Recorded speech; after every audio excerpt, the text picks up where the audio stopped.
Italian Wine Podcast. Chin Chin with Italian wine people. Hello, this is the Italian Wine Podcast. My name is Monty Waldin. My guest today is Giampaolo Tabarrini. Giampaolo's winery is obviously called Tabarrini, and it is in Montefalco in Umbria in central Italy. Welcome, Giampaolo.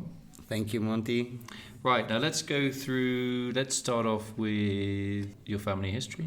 Well, I'm the fifth generation winemaker, always in the same lands. I got the company when I was very young. I was 22 years old. It was 1996. That is young. Yeah, really young. At that time, Montefalco wasn't well known as today it is. So I got this company, and mostly my grandfather used to sell wine in bulk to foreign merchants. So the wine was delivered to Luxembourg, French. So we didn't have any idea where at the end the wine was going through. The French buying Italian wine and pretending it was French. Well, I would never believe it. Yeah, you can. Well, at that time, usually the merchant used to tell to my grandfather that the wine was for local taverna. But the size they used to collect at the cellar was huge. We were speaking about 40,000, 50,000 liters per time. So this is not an amount that a taverna can consume it, but in 20 years.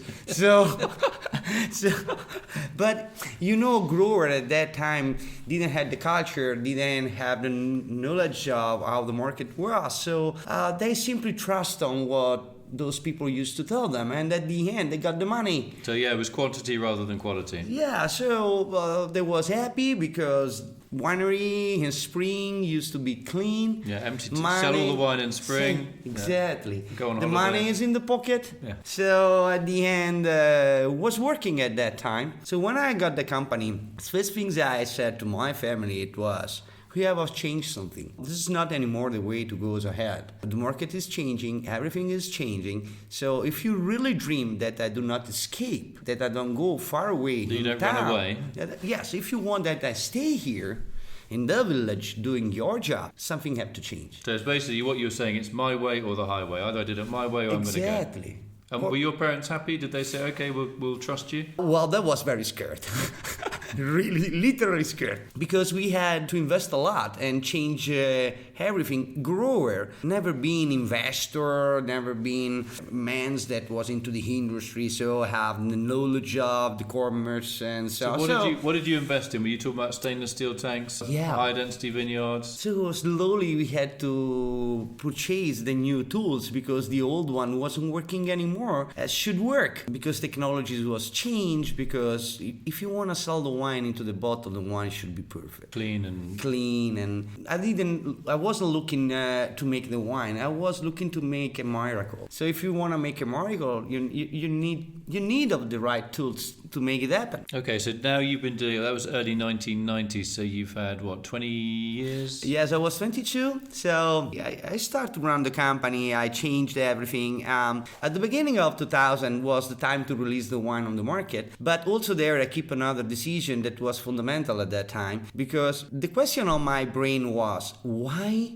people should buy my wine? There are many known wine, so why such people should go on the shelf and grab my bottle? And it's the first issue. So you wanted to get into the consumer's head. Exactly. What is the motivation for buying a Sagrantino? So I said to myself, if people should trust me, I need to show them my work, not in a short time, in a long time. Because I can be lucky once, I can be lucky twice. Do you mean you needed to be consistent? Exactly. Give a weight to the things you daily do. And so I released on the market 3 different vintages. So 3 different vintages of Sagrantino and 3 different vintages of Montefalco Rosso. Instead, goes out in the market 2 years earlier with the first one. So I don't understand. So you're releasing the wines earlier than normal, or you're waiting to release them? I'm waiting to release But how it. did you pay for that? If you've already... That was the trouble. Oh, right, okay.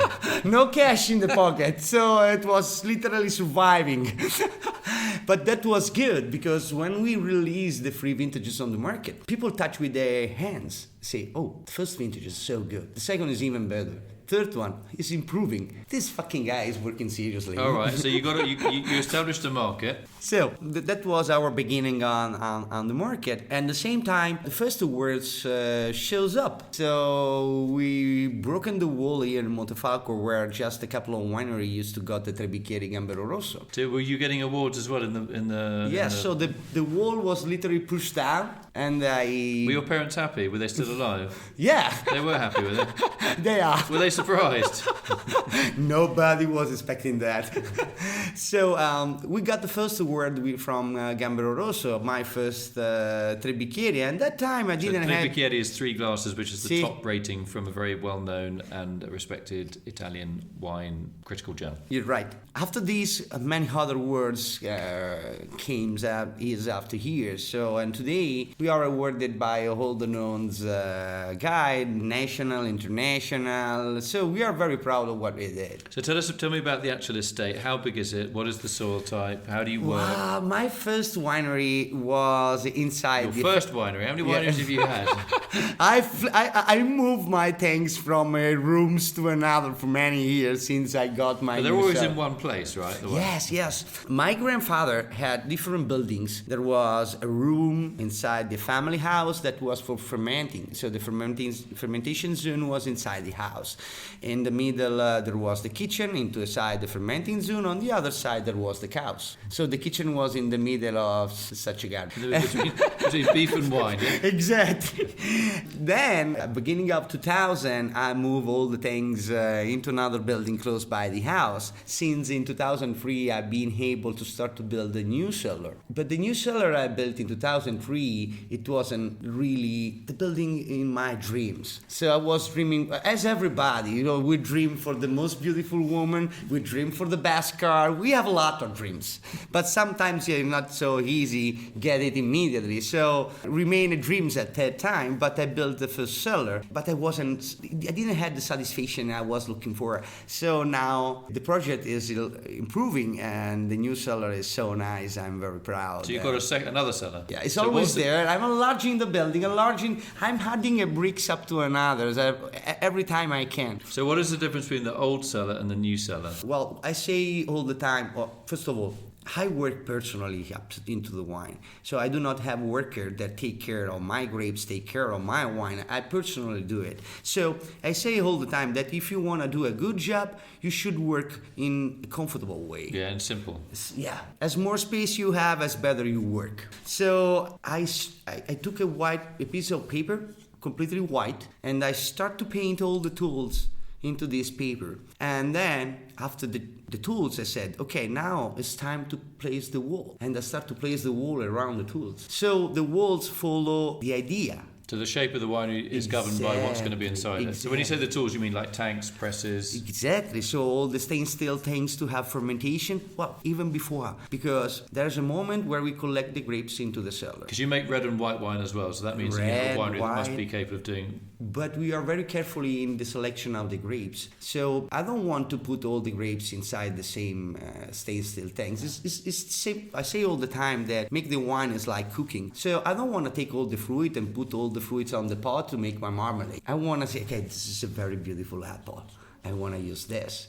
The other one, there are a couple of bags. It's not so beautiful. To be very honest, it's a little bit ugly. So I want to use this, but this one not. So you want to select the best grapes? And even more, we are the only winery that since 2003 bottled separately single vineyard. So every corner of every single vineyard is separate. So how many? So you mean you ferment everything apart, every block apart? But do you label wines under single vineyard? Yes. How many single vineyard wines does Tabarrini make? On label we have 3. Okay. In the cellar, I have much more. We usually have 8, 9 Sagrantino every year. Okay, so I'm going to ask you 2 questions. Okay. Yeah. So the first one is just give us the names of the 3 vineyard names that you put on the label. Yeah. Okay. That's the first question. Vai. Well, the name of the vineyard, of course, is an historical name that you find on the map of the 12th century, something like this. So we have Colle alle Macchie, that is the highest hill in the southern side of Montefalco. Colle alle Macchie. Colle alle Macchie. So that's the hill of Macchie. Cos'è Macchie? Sì. Cos'è Macchie? Macchie is oak. All right, so that's oak forest. Oak forest. The next one, number 2. Number 2 is Campo, alla, Cerqua. So that's the field of the... Cerqua is a dialect word. In For- Italian language, Cerqua is quercia. The oak tree. Oak tree. So that's the evergreen oak. Exactly. Number 3. Number 3 is Colle Grimaldesco. This is a very long story. Just say it again. Colle Grimaldesco. So it's the hill of Grimaldesco. Who or what is a Grimaldesco? Grimaldesco is Grimwald is a Longobards king Okay. that in the 6th century came. There was a barbarian. There was Longobard. Yeah, we love Longobards. There was Longobard. You know, they destroyed everything. They was Crazy. Yeah. Really crazy. And so they came in the 6th century to our area to keep the Grand Ducato of Spoleto that was under the church. And of course, as used to happen, the father was in town in Spoleto, but the king was in Montefalco because, you know, Montefalco is the balcony of Umbria. So from Montefalco, you can see everything all around. So it's a very strategically important point in central Right, Italy in terms of military defense and all that sort of stuff, yeah? You got it. So the king was exactly on the hill where today we have the winery. Okay. So we discovered an old map and there was such name on the map. So we sent an historical professor to the Vatican Museum to make a research and study about that. And he came back with all the information about this Longobard king. What people do just to get the name right on the front of their Sagrantino bottle is quite incredible, isn't But it? it's not yet done because at the same time we discovered that it's crazy. This is a long story. We never had. So It's all right, we've got plenty of tape in the machine, all right. It's fine.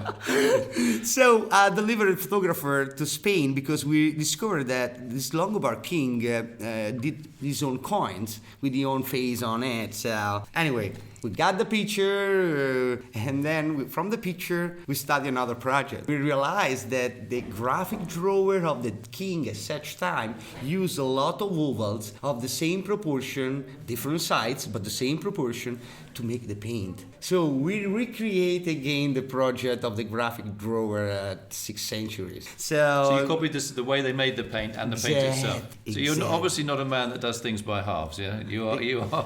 I fall in love for such things. Sometimes have no meaning, we know, but how many things have no meaning and anyway we do it. Okay, so that's your third. So let's just run. So long ago we asked you the question. It seems like several years ago. But let's just give you the 3 Sagrantino single-vineyards again. Numero 1. Colle alle Macchie. So okay. Number 2. Campo, alla, Cerqua. Number 3, Colle Grimaldesco. So that's the Lombard Hill. The Lombard Hill. Right. Okay. Right. That's the third one.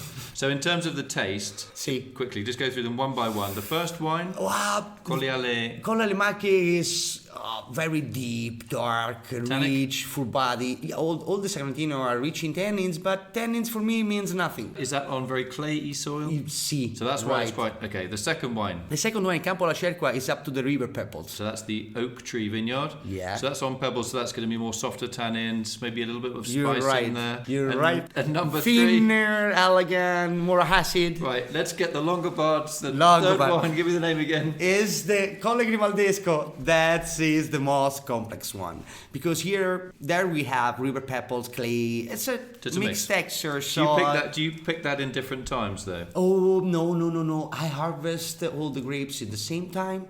I ferment the wine in the same way. I age all of them in the same way. No, I've already done it for the third wine because you've got some stony. So it's like a combination of the beer, some stony soil and some clay soil.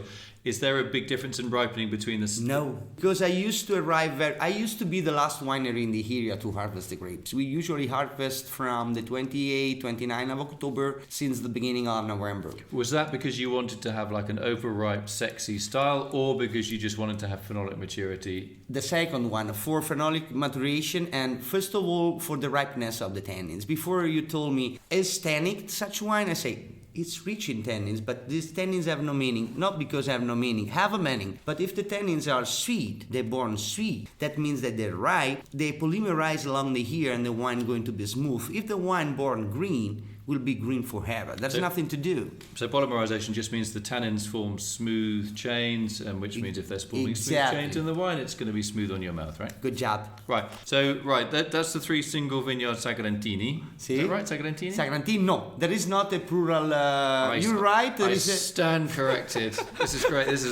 No, but there's for every rules we have in Italian language, there is an exception. Is Sagrantino is an exception. So Sagrantino non esiste? No. The plural of Sagrantino is Sagrantino. Is Sagrantino. Okay. Many people say Sagrantini. There are 3 Sagrantini. No, forget it. There are Brunello, 3 you talk about 3 Brunelli. 3 Brunello. Anche loro? Of course. It's the same. That's another exception. I want a bunch of Brunello. Sorry, this is Forget the Italian Wine podcast. This is the Italian linguistics class. Well, this is an exception because substantially, in this case, is a home name. It's not a common name. It's a real name, yeah. We say a real name. Okay. Yes, exactly. Right, so listen, so you've got your winery. Yeah. You've designed it how you want. Yeah.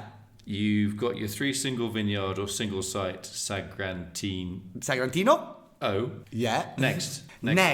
Oh, well, we make Ad Armando, that is a white wine. What's it called? Ad Armando. To Armando. Who was Armando? Great. You are the first one that really catch it. Oh, okay. I'm so happy. Thank you for doing it. My brother-in-law's called Armando. So to Armando. Who was Armando? Armando was my grandfather. Was it on your mother's side or your father's side? On my mother's side, because I did before to make Ad Armando, I did the wine for my grandfather from my father's side. That was the winemaker of the village. And what was he called? So the name of my grandfather was Giovanni, and the name of the wine is Il Padrone delle Vigne, the owner of the vineyard. So you make 2 wines for each of your 2 grandfathers, your mum's dad and your dad's dad. See. Well, that's nice. See. And so I was really embarrassed with the other grandfather. They both are passed away, of course, passed away. But I said, I can't do that. So if I did the wine for one of them, I should do one for the other because they have the same value for me in my heart. Otherwise, it's not fair. Yeah. Exactly. What did you learn from your grandfathers? Maybe not about wine, but about life. If you have a ricordo, a memory of them, that they taught you something, what would it be? The both grandfather was very well known in the village. They was very important person in the village because the butcher is important. So one of your grandfathers was the butcher. Yeah. Which one? On your mum's side? My mother's side. Right. So on my mother's side. And on your father's side, what was his? Well, the winemaker of the village. Okay, so that's useful. So you got basically, if you need a glass of wine and a slice of steak, you're sorted. You see the 2 grandfathers, yes. You're done. Okay. So you made these 2 wines, personalized. What is the difference in styling between the 2? Wow, very far away because the one that I gave the name to my grandfather from my father's side, it was a red wine and really entry level, something rich, full body for daily drinking because the winemaker drink all time, before lunch, after lunch. My grandfather used to say he was drinking just twice a day, before and after the food. So, but means all time. Okay. So, and the other one is a white wine that literally changed the story of the white wine in Umbria. Ad Armando was the first white wine in Umbria that got 3 glasses from Gambero Rosso in 2007. And at that time, the only awarded wine in Umbria was Cervaro della Sala from Antinori family. When we did this, all the area was more than surprised. So what was special about this white wine? What was the grape variety that you used? Trebbiano Spoletino is first of all, is an indigenous grapes. Yeah, and it's not really a Trebbiano either. It's not, no, well, the word Trebbiano comes from a Latin word that is Trebanus and is indigenous. It's for this that after the word Trebbiano used to follow another word that specify where the grapes are indigenous of. Yeah, Trebbiano meant this is the wine of the local place, right? Right. So Spoletino, because in Flaminia, that is the Roma street, direction Spoleto, that's the zone where you was finding such grape. So the Spoletino grape was actually not a Trebbiano, it's a Spoletino. And there are many, there are many, Abruzzese, di Romagna, di Lugana, all over. So what are the characteristics of a Spoletino white wine?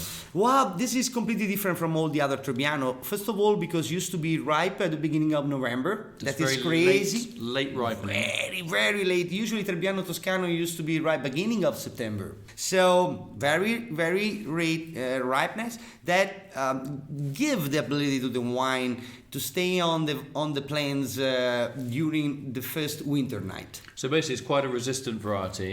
Oh, resist a lot. No mold, no diseases. And it can grow on a damp place that gets cold in autumn without rotting. Should be cold. So very resistant. So does it have very thick skins, the Spoletino? See, double time thicker than skins of a Trebbiano Toscano. So what does that you chew the skin. What does that give to the wine? When you press the wine, is it quite difficult pressing these thick skins? Oh yeah. Do you slow press or do you quick press? What is the secret of making a good Spoletino? I have a very quick press with a very soft pressure because I have no meaning goes ahead for a long time. The first drop that come out are the best. All the rest. The free run. Well, we have two different white wine. The flower, the one we call the flower, so is that's the first run juice, the purest juice. You're right. Ad Armando is only this. Okay. So it's the juice that naturally come out from the skin. Everything is coming from the press. Also, if it's soft, just a tiny touch. Anyway, it's not anymore Ad Armando. Okay, it's an entry level. So,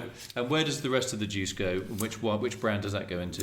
We have Il Padrone delle Vigne Bianco. So Il Padrone delle Vigne is the godfather of the vineyard. See. Exactly. It's the Godfather. Okay. Exactly. in the right way. Yeah. On the right way. You know, Godfather have a lot of meaning. Especially here. Okay. Are you looking at me? No. Okay. I don't see, I don't hear, I don't speak. So that's the two Spoletino wines. Yep. Next, we've done the Sagrantino, and we've done the Spoletino. Oh, so we have free Sagrantino. No Grechetto. I don't like Grechetto. It's not on my view. What for you is you don't like Grechetto because it's difficult to grow or because it doesn't have a lot of flavor? Grechetto usually is bitter. The color is very dark yellow. It's aggressive. It's easy to. The Grechetto born green after 1 second is gold in 1 second. It's when you drink it, it's all over in your mouth. It's not easy. Try to put him into a side or into another. You want to go where you want to go. So it lacks a bit of acidity, maybe. Well, the acidity is not so high as I wish into a white wine. If I look to the Trebbiano Spoletino, acidity of Trebbiano Spoletino is the double than the one we have in the Grechetto. It's another word. Mm-hmm. But I don't want to say that Trebbiano is better than Grechetto. Trebbiano is what I like. Okay. So I feel more comfortable with it. Okay. So what about your main markets? Obviously, you've had a lot of critical success in Italy. Has that helped you sell to foreign markets like, say, America or France or Germany or the UK? We sell the wine in 29 different countries. United States is one of them. So we are in Canada, United States, something like South America. In Europe, we are mostly all over with just few exceptions like Portugal, Spain, Greece. Then we have Asia and Oceania, so Australia, New Zealand, of course, as I told you, Asia, so Japan, China. Do you do the selling yourself or do you have somebody to do that so you can stay in the town doing your vineyard and winery stuff? I have guys that help me, so we used to share our trips all around the world because since few years ago I was by myself doing this, but it's not easy to travel all around the world by yourself and at the same time make the wine. So I was thinking what's best doing in my company, and I said I prefer have a guy that travel and I take care about the wine. So what does the future hold for you? What is your next project? You obviously got a guy with a lot of energy. Yeah, well, and now a lot of ideas. I have to lie down after this interview. I need a sleep. Now I have a crazy project. Yeah. Now I'm trying to create a wine village. A wine village? A wine village. It's like, when you go on vacation and there are villages on the sea with all the amusement that are linked to the beach, the water. I want to do the same with the wine. Okay.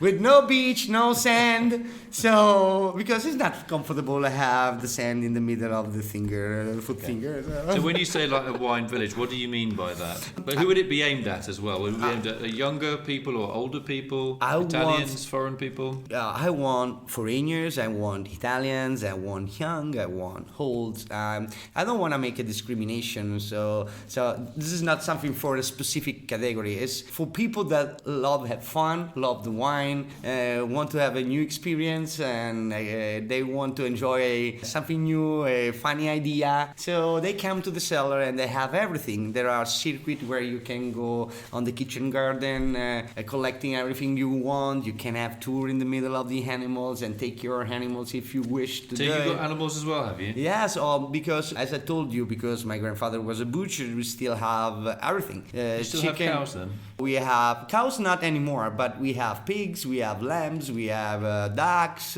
guinea fowl, chicken, rabbits, turkey. I'm forgetting a pigeon, free-range wild pigeon. But I'm forgetting something because we are plenty of such things, and we like them. So they're all for meat, basically. Do you have any birds like chickens for eggs as well, or do you just? Oh yes, of course. Also for the eggs, we have fresh eggs. We make fresh pasta every day. So, and you sell that commercially? No, That's just for the family. it's just for the family and the winery guests. But all the other animals, are you selling the meat or not? Or was it just for you? No, it's just for us and for the winery guests. So all the winery guests, everybody's coming to the cellar. It's not having something close to the wine that is shot. It's own production. So our salami, our sausage, our eggs, our tomatoes, our salad, our everything. So this is just like a family garden, See. but a slightly larger scale. So when guests come, so when you say guests, do you mean Tourists, journalists? journalists can be journalists, but also- can be importers, but at the same time is also wine lover that come to the cellar just to have a tour, a tasting.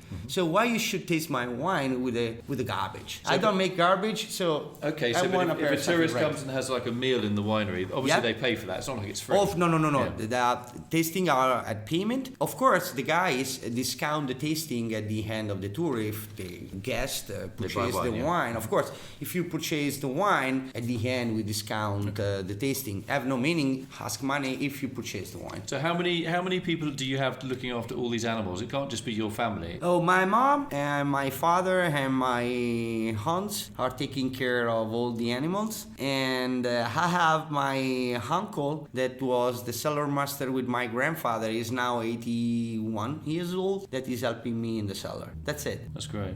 Yeah, it's easy. 81 years old, he's still working. Yeah. Still working there. Is he as energetic as you? Wow. If you look at him, you believe that he's 60, 65. Not older. So I just want to say thanks very much to Giampaolo Tabarrini from the Tabarrini Winery. You are a force of nature. Oh, thank you so much. I'm going to have to go and lie down after this interview. I need a massage. I need to take a holiday. So, but what you're doing is obviously very unique, and I like the idea of these single vineyard, single site Sagrantini. So Sagrantino, sorry, I should say. And obviously the fact that you got your kitchen garden and the whole family is involved. I'm sure sometimes it's very complicated with family politics. Oh, but yeah. Especially with the mama. Yeah.